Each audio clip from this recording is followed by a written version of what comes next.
तो मैं हूं आपका दोस्त किशन मौर्य। स्वागत करता हूं आपके चैनल द मौर्य ऑफिशियल पे। दोस्तों, आज मैं पुनः आपके सामने प्रस्तुत हुआ हूं। जो आज का हमारा टॉपिक है, पंचवर्षीय योजनाएं। दोस्तों, ये हमारा टॉपिक काफी इंपॉर्टेंट हो जाता है हर एग्जाम के पॉइंट ऑफ व्यू से, जिसमें हम बोल सकते हैं जो भी कंपटीशन लेवल के एग्जाम होते हैं या वनडे एग्जाम होते हैं, जैसे ग्रुप डी हो गया, एनटीपीसी हो गया, रेलवे वगैरह का हो गया, तो इसमें हर एग्जाम में ये कहीं ना कहीं इस टॉपिक से सीधे क्वेश्चन पूछे जाते हैं। ठीक है दोस्तों, तो चलिए आपका ये टॉपिक स्टार्ट करते हैं और आप वीडियो इन तक देखिएगा। अगर आपको ये वीडियो अच्छी लगे और लास्ट में लगे आपको कुछ कुछ सीखने को मिला है, तो चैनल को सब्सक्राइब कर दीजिएगा और बेल आइकन को भी प्रेस कर दीजिएगा। ठीक है दोस्तों, तो आपका टाइम वेस्ट ना करते हुए चलिए स्टार्ट करते हैं। ठीक है दोस्तों, चलिए अब देखेंगे ये जो हमारा फ्लो चार्ट है, ये जो हमारा चार्ट है, इस चार्ट से दोस्तों कहीं ना कहीं डायरेक्ट क्वेश्चन पुटअप हो जाता है। जैसे मैं पूछ देता है कि दूसरी पंचवर्षीय योजना कब से कब चली थी, चौथी पंचवर्षीय योजना कब से कब चली थी, तो इसमें हम काफी कंफ्यूज हो जाते हैं। ठीक है दोस्तों, तो हमें इसे रट्टा नहीं मारना है, इसे हम केवल थोड़ी सी बोल सकते हैं कि थोड़ी लॉजिकल तरीके से इसे याद करने की कोशिश करेंगे, ताकि इसे हम आसानी से याद कर पाए। ठीक है, ऐसे याद नहीं करेंगे पहली पंचवर्षीय योजना 1951 से 1956 तक चली थी, 56 से 61 तक चली थी, इस प्रकार से हम याद नहीं करने वाले हैं। ठीक है दोस्तों, चलिए तो इसमें देखेंगे। पहले तो ये हम देख लेते हैं कि पंचवर्षीय योजनाएं कब से कब चली थी। अब इसमें देखो हम टॉपिक में इसमें क्या डिस्कस करने वाले हैं कि इससे रिलेटेड हर प्रकार के पहले ये देखेंगे कि पंचवर्षीय योजनाएं कब से कब चली थी। इसके बाद एक एक पंचवर्षीय योजनाओं के बारे में हम डिटेल से जानने की कोशिश करेंगे। ठीक है, तो चलिए देखेंगे। पहली चीज हमें ये याद रखना है कि पंचवर्षीय योजनाएं कब से कब चली थी, तो 1951 से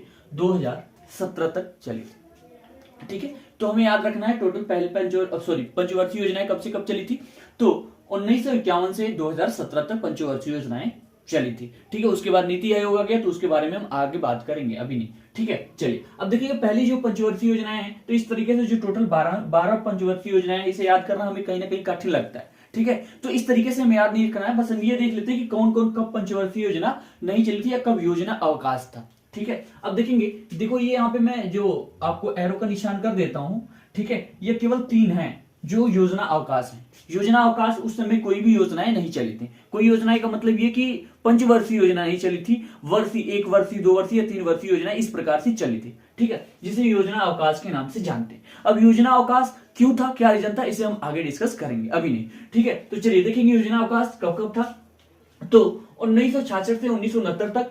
ठीक है, और 1978 से 1980 और 1990 से 1992, ये 3 योजना अवकाश थे। ठीक है दोस्तों, तो हम याद रखेंगे कितने योजना अवकाश, 3 योजना अवकाश, जो कि ऑलरेडी मैं फ्लो चार्ट में आपको दिखा दिया। ठीक है, अब योजना आयोग, इसमें अवकाश कैसे हम इसे याद रखेंगे, केवल इसे ही याद रखना है, इसे 3 याद रख लेंगे तो हम टोटल 12 याद रख सकते हैं आसानी से। ठीक है, चलिए अब देखेंगे इसमें क्या है। इसमें एक चीज हमें देखते हैं कि यहां से यहां तक 66 से अगर 78 तक जाए तो हमें 12 साल का गैप मिलता है। कितने का मिलता है, 12 साल का। और 78 से हम 90 तक जाए तो फिर भी हमें इसमें कितने ईयर का, 12 ईयर का गैप मिलता है। ठीक है, तो हमें याद रखना है क्या कि 12 साल गैप मिल रहा है। ठीक है, तो पहली पंचवर्षीय योजना हमें याद रखना है, जो योजना अवकाश था कब था भाई, तो हमें याद रखना है कब, 1966। केवल एक याद रख लेना है और इस प्रकार से हम तीनों जो अवकाश योजना है उसे याद कर लेते हैं। ऐसे एग्जाम में ये सीधा क्वेश्चन पूछ लिया जाता है कि दूसरी योजना योजना अवकाश कब से कब था, तीसरा योजना अवकाश कब से कब था, तो इस प्रकार से हमें याद रखना है। ठीक है, अब एक चीज ये भी याद रखना है कि जो ये योजना अवकाश था या योजनाएं थी चली थी, वो 3 ईयर की चली थी। कितनी ईयर की, देखो 66 से 69 तक तो 3 साल की चली थी। उसके बाद ये दोनों 2-2 साल का चला था। ठीक है, ये दोनों 2-2 साल का योजना अवकाश था। ठीक है, तो हमें याद रखना पहली और दूसरी तीसरी, ये तो कंटिन्यू है तो हम याद रख सकते हैं। पहली पंचवर्षीय योजना 1951 से 1956, दूसरी पंचवर्षीय योजना 1956 से 1961 और तीसरी पंचवर्षीय योजना 1961 से 1966। अब चौथी जो पंचवर्षीय योजना है, चौथी पंचवर्षीय योजना से पहले जो योजना अवकाश है दोस्तों, वो हम याद रखेंगे कि वह 3 साल का है योजना अवकाश। ठीक है, कब से कब, तो 1966 से 1969। अब दूसरी योजना अवकाश कब आने वाला है, तो उससे 12 साल बाद। तीसरी योजना अवकाश कब आने, तो उसके 12 साल बाद, जो 2-2 साल का है, वो ऑलरेडी मैं डिस्कस कर दिया। तो चौथी पंचवर्षीय योजना 1969 से 1974, पांचवी पंचवर्षीय योजना 1974 से 1978, उसके बाद पुनः फिर एक दूसरा योजना अवकाश आ जाता है। अब यह क्यों आता है तो आगे मैं डिस्कस करूंगा, ऑलरेडी जैसा कि मैं बताया हूं। 1978 से 1980, ये देखो 2 ईयर का गैप है। ठीक है, जैसा यहाँ ऑलरेडी मैं बता दिया कि ये 2 साल का गैप होने वाला। छठवीं पंचवर्षीय योजना 1980 से 1985, सातवीं पंचवर्षीय योजना 1985 से 1990, और जो तीसरा योजना अवकाश है वो भी 2 ईयर का गैपिंग है, 1990 से 1992 का।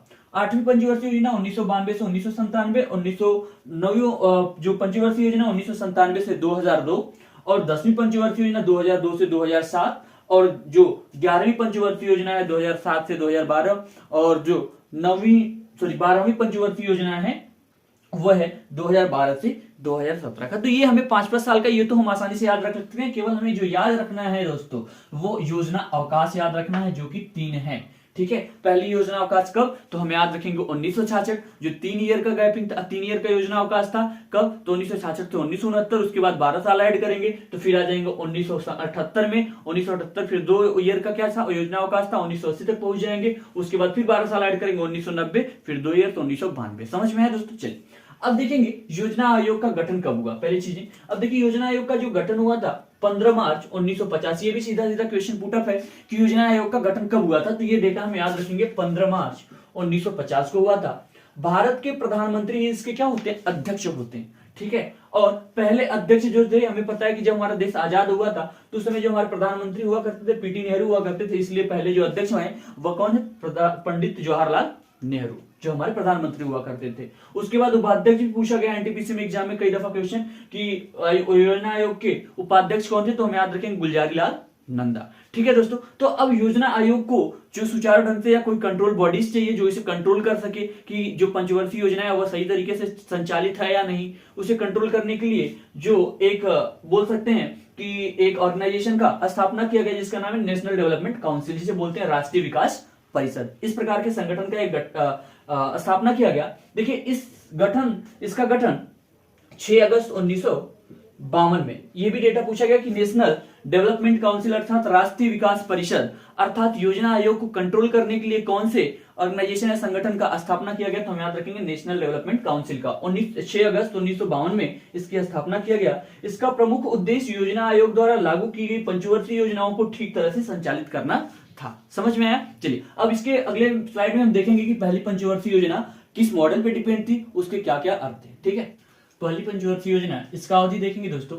अवधि जो है 1951 से 1956, जो ऑलरेडी हम फ्लो चार्ट में याद कर चुके हैं। ठीक है, अब इसे क्वेश्चन क्या होते हैं, तो पहली पंचवर्षीय योजना और दूसरी पंचवर्षीय योजना से, इन दोनों से मुख्य इसके मॉडल पूछ लिए जाते हैं कि पहली पंचवर्षीय योजना का मॉडल क्या था या किस मॉडल पे आधारित था, और दूसरी पंचवर्षीय योजना किस मॉडल पे आधारित था। ठीक है, तो अब देखेंगे जो इसकी अवधि थी, अवधि हमने देख लिया 1951 से 1956, और यह मॉडल जो था हैराल्ड डोमर मॉडल पे आधारित था। ठीक है, और इसका उद्देश्य क्या था, तो इसका कृषि विकास करना उद्देश्य था पहली पंचवर्षीय योजना का। अब इसके प्रमुख कार्य क्या हुए, तो इस योजना काल के दौरान कई बड़ी सिंचाई परियोजनाएं शुरू की गई, जैसे भाखड़ा नंगल बांध परियोजना, दामोदर नदी घाटी परियोजना और ब्यास परियोजना।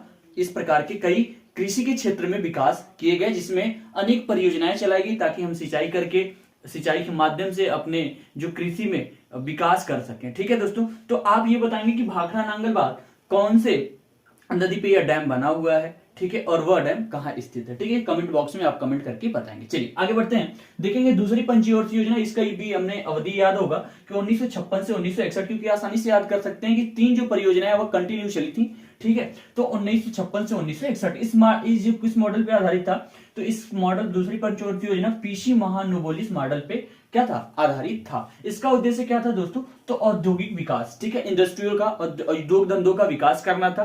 ठीक है, क्योंकि हमारी जो पहली पंचवर्षीय योजना थी वह सफल थी, तो इसके लिए हम कृषि पे हम क्या हो गए थे, 5 वर्षों में काफी विकास कर लिए थे। तो दूसरी पंचवर्षीय योजना जो आई वह हम उद्योग धंधों में विकास करने के लिए लेके आए। ठीक है, अब देखेंगे इसमें प्रमुख कार्य क्या हुए। इसमें अनेक महत्वपूर्ण उद्योग जैसे दुर्गपुर, भिलाई, राउरकेला के इस्पात कारखाने स्थापित किए गए। ठीक है, जो आप छत्तीसगढ़ वगैरह देखते हैं, झारखंड के साइड, ये इस प्रकार के जो उद्योग धंधे वहां पे स्थापित किए गए, कौन से पंचवर्षीय योजना के द्वारा, तो हम याद रखेंगे दूसरी पंचवर्षीय योजना के द्वारा। ठीक है, चलिए अगला हम देखेंगे तीसरी पंचवर्षीय योजना। इसका जो अवधि दोस्तों 1961 से 1966 के मध्य है, जो इसका उद्देश्य था आत्मनिर्भरता और कृषि एवं उद्योग का विकास, अर्थात हम सेल्फ डिपेंडेंस हो जाएं और कृषि पे भी और उद्योग धंधे अर्थात दोनों को विकास करने के लिए इस पंचवर्षीय योजनाओं को हम चलाएं। ठीक है, तो इसका कोई मॉडल नहीं है दोस्तों। ठीक है, चलिए इसके प्रमुख कार्य देखेंगे। इस योजना के अंतर्गत सोवियत संघ के सहयोग से झारखंड में बोकारो आयरन स्टील इंडस्ट्री की स्थापना की गई और इसी में हरित क्रांति भी शुरू की गई। ठीक है, तो यह एग्जाम में कई दफा क्वेश्चन पुटअप है कि कौन सी पंचवर्षीय योजना के तहत हरित क्रांति को शुरू किया गया था, तो हम याद रखेंगे तीसरी पंचवर्षीय योजना के तहत हरित क्रांति की शुरुआत की गई थी। ठीक है दोस्तों, तो ये हम याद रखेंगे। ठीक है, और आप कमेंट बॉक्स में बताएंगे कि हरित क्रांति के जनक कौन कहे जाते हैं। ठीक है, चलिए अब देखेंगे कि यह जो पंचवर्षीय योजना थी, यह सबसे असफल योजना थी।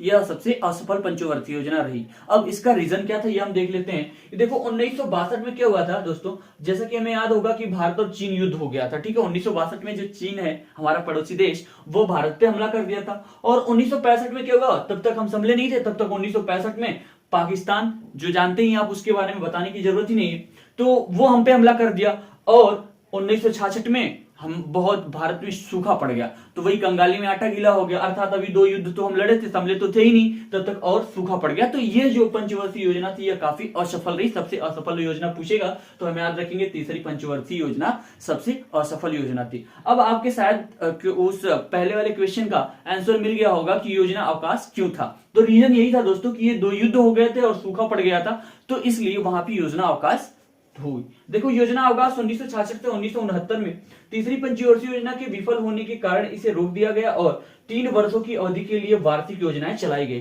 ठीक है, इसमें 3 वर्ष के लिए, हमने बताया था कि जो पहली अवकाश योजना है वह 3 साल के लिए चलाई गई थी, यहाँ पे ऑलरेडी मेंशन है। तो आपके सवाल का जवाब मिल गया होगा कि अवकाश योजना क्यों चलाई गई। तो रीजन था कि 1962 में भारत और चीन का युद्ध, 1965 में पाकिस्तान और हिंदुस्तान का युद्ध, और 66 में हो गया था सूखा। ठीक है, चलिए अब जो चौथी पंचवर्षीय योजना है देखेंगे अगली स्लाइड। चौथी पंचवर्षीय योजना, इसके दोस्तों जो अवधि थी 1969 से 1964 था, और जो इसका उद्देश्य था स्थिरता के साथ आत्मनिर्भरता, कृषि तथा सिंचाई पर क्या करना, महत्व देना। ठीक है, तो इसकी उद्देश्य थी। इस योजना में भारत की कृषि दर सर्वाधिक रही। ठीक है, तो ये चौथी पंचवर्षीय योजना का बोल सकते हैं कि एक सफल पहलू है, जो अधिक एग्जाम में पूछा जाता है कि कौन सी योजना में सबसे अधिक कृषि दर, योजनाएं अधिक सर्वाधिक दर पर रही। तो हम याद रखेंगे कि चौथी योजना जो रही पंचवर्षीय योजना, उसमें कृषि दर सर्वाधिक रहा। कौन से, चौथी पंचवर्षीय योजना में। और प्रमुख कार्य क्या हुआ दोस्तों, तो इसमें 2 प्रमुख कार्य हुआ। क्या हुआ, तो 14 बैंकों का राष्ट्रीयकरण हुआ, पहला कार्य, और दूसरा जो है इसरो का स्थापना हुआ। ठीक है, इंडियन स्पेस रिसर्च ऑर्गेनाइजेशन, जो क्या है सैटेलाइट वगैरह लॉन्च करते हैं, उस संगठन का स्थापना हुआ। तो 2 प्रमुख कार्य हुए, क्या, 14 बैंकों का राष्ट्रीयकरण और इसरो की स्थापना चौथी पंचवर्षीय योजना के अंतर्गत हुआ। अब 5वीं पंचवर्षीय योजना देखेंगे दोस्तों, इसकी जो अवधि है 1974 से 1978 है। इसमें उद्देश्य इसका था तो गरीबी उन्मूलन, आत्मनिर्भरता पर बल दिया गया। ठीक है, गरीब जो लोग हैं उनको खत्म करना, अर्थात गरीबी मिटाना। और एग्जाम में इसमें पॉइंट ऑफ व्यू से सबसे इंपॉर्टेंट हो क्या जाता है, पूछा जाता है कि पहली बार गरीबी हटाओ का नारा कौन सी योजना के तहत दिया गया था। तो हम याद रखेंगे 5वीं पंचवर्षीय योजना के तहत गरीबी हटाओ का नारा दिया गया था। और यह भी एग्जाम में पूछा जाता है कि कौन सी ऐसी पंचवर्षीय योजना है जो 4 साल केवल चली थी। तो हम याद रखेंगे 5वीं पंचवर्षीय योजना ऐसी है जो 4 साल ही रेगुलेट हो पाई थी, दिया गया। यह पहली परियोजना थी जो केवल 4 साल रेगुलेट हुआ था। तो इसे हम आसानी से याद रख सकते हैं दोस्तों कि जो पंचवर्षीय योजनाएं होती हैं वो 5 साल की होती हैं, लेकिन जो 5वीं पंचवर्षीय योजना है एक ऐसी योजना है, परियोजना, जो 4 साल ही चली थी। ठीक है, तो हम इसे आसानी से याद रख सकते हैं। तो इसमें 2 चीजें याद रखने योग्य है कि गरीबी हटाओ का नारा पहली बार जो पंचवर्षीय योजना 5वीं पंचवर्षीय योजना के तहत दिया गया था, और ऐसी पंचवर्षीय 5वीं योजना थी जो जिसमें 4 साल की पंचवर्षीय योजनाएं चली। ठीक है, ये 4 साल ही चली। देखिए दूसरा योजना अवकाश, मोरारजी देसाई के नेतृत्व वाली सरकार में ने पंचवर्षीय योजना को बंद करके वार्षिक योजनाएं चलाई। अब जो दूसरी अवकाश योजना चली, रीजन था कि जो कांग्रेस पार्टी अर्थात इंदिरा गांधी की सरकार थी वह हटी। ठीक है, वह गिरने के बाद मोरारजी देसाई जो जनता पार्टी की सरकार बनी, उसके बनने के बाद उसने उस पंचवर्षीय योजना को बंद कर दिया और अपने नेतृत्व में उन्होंने क्या किया, तो वार्षिक योजनाएं चलाई। ठीक है, फिर पुनः 2 साल बाद क्या होता है, जनता पार्टी हट जाती है, पुनः इंदिरा गांधी की सरकार बनती है और वह 6वीं पंचवर्षीय योजना लेके आते हैं। देखेंगे 6वीं पंचवर्षीय योजना का जो समय है 1980 से 85 का है। उसका उद्देश्य गरीबी उन्मूलन व रोजगार में वृद्धि, क्योंकि जो 5वीं पंचवर्षीय योजना थी वह सफल नहीं हो पाई थी, इसके लिए पुनः उसी पे उसका उद्देश्य रखा गया 6वीं पंचवर्षीय योजना का। ठीक है, इसमें क्या किया गया, प्रमुख इसका कार्य है नाबार्ड की स्थापना की गई। नाबार्ड का फुल नेम होता है दोस्तों national bank for agriculture and rural development. ठीक है, इसका कार्य यह था कि जो कृषि में लोग हैं उनको बोल सकते हैं लोन प्रोवाइड कराना, और जो रूरल डेवलपमेंट है अर्थात जो नगरीय क्षेत्र है, ग्रामीण क्षेत्र, उनका विकास करना इसका प्रमुख कार्य था। इसकी स्थापना जो है नाबार्ड का 1982 में हुआ था, और इसका जो मुख्यालय दोस्तों हम याद रखेंगे मुंबई में इसका मुख्यालय। तो एग्जाम में यह क्वेश्चन पुटअप है कि नाबार्ड की स्थापना कौन सी पंचवर्षीय योजना के तहत की गई थी। तो हम याद रखेंगे जो 6वीं पंचवर्षीय योजना है उसके तहत नाबार्ड की स्थापना की गई थी, और नाबार्ड की जो स्थापना ईयर है 1982 में, उसका मुख्यालय मुंबई में है। ठीक है, अब देखेंगे 7वीं पंचवर्षीय योजना दोस्तों।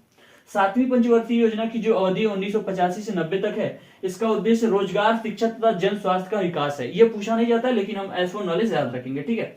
इसमें क्या किया गया, प्रमुख गरीबी की माप सबसे पहले इस योजना के दौरान की गई थी, और यह कौन किया था, तो लकड़वाल समिति के द्वारा किया गया था। तो पूछा जाए गरीबी माप की सबसे पहले जो माप कौन से समिति के द्वारा की गई, तो हम याद रखेंगे लकड़वाल समिति के द्वारा की गई थी। किनके बेसिस पे, तो भोजन, काम और उत्पादन के बेसिस पे यह मापा गया था कि गरीबी क्या है, कितना है हमारे देश में, ठीक है। और उत्पादन का नारा इस योजना के तहत दिया गया था, ठीक है। तीसरा योजना अवकाश वर्ष 1990 से 1992 के दौरान भारत आर्थिक संकट से जूझ रहा था। इसका कारण यही था कि तीसरा योजना क्या आया, अवकाश चला, ठीक है, क्योंकि उस समय काफी हमारे यहाँ क्या था, गरीबी उन्मूलन या बोल सकते हैं संकट, आर्थिक संकट से हमारा देश जूझ रहा था, ठीक है। अब आठवीं पंचवर्षीय योजना हम देखेंगे, ठीक है। तो आठवीं पंचवर्षीय योजना देखिए, इसका जो अवधि था 1992 से 1997 था दोस्तों, और इसका उद्देश्य मानव संसाधन का विकास करना, ठीक है। इसमें जो प्रमुख कार्य किए गए, इसी काल में प्रधानमंत्री रोजगार योजना चलाया गया। यह काफी इंपॉर्टेंट है, ये क्वेश्चन पूछा जाता है कि प्रधानमंत्री रोजगार योजना कौन सी पंचवर्षीय योजना के तहत चलाई गई थी, तो हम याद रखेंगे आठवीं पंचवर्षीय योजना के तहत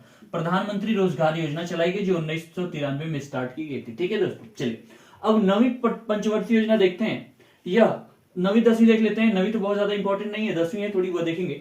देखिए इसमें अवधि जो 1997 से 2002 तक थी, नवीं पंचवर्षीय योजना का उद्देश्य, और इसका उद्देश्य न्यायपूर्ण वितरण एवं समानता के साथ विकास, ठीक है। कि जो भी जो भी धन या बजट जो भी पास किए जा रहे हैं उस कार्य के लिए, वह लोगों के बीच समान रूप से वितरित हो और समान रूप से विकास हो, इसका उद्देश्य यह था। अब 10वीं पंचवर्षीय योजना देखेंगे दोस्तों, जो इसका अवधि था 2002 से 2007 तक था, और इसका जो मेन उद्देश्य था गरीबी और बेरोजगारी को समाप्त करना, अगले 10 वर्षों में प्रति व्यक्ति आय दोगुनी करना था, ठीक है। तो ये पूछा जाता है कि कौन से पंचवर्षीय योजना के तहत प्रति व्यक्ति आय 10 गुनी करने का उद्देश्य रखा गया था, तो हम याद रखेंगे 10 गुनी, अर्थात 10वीं पंचवर्षीय योजना के तहत रखा गया था।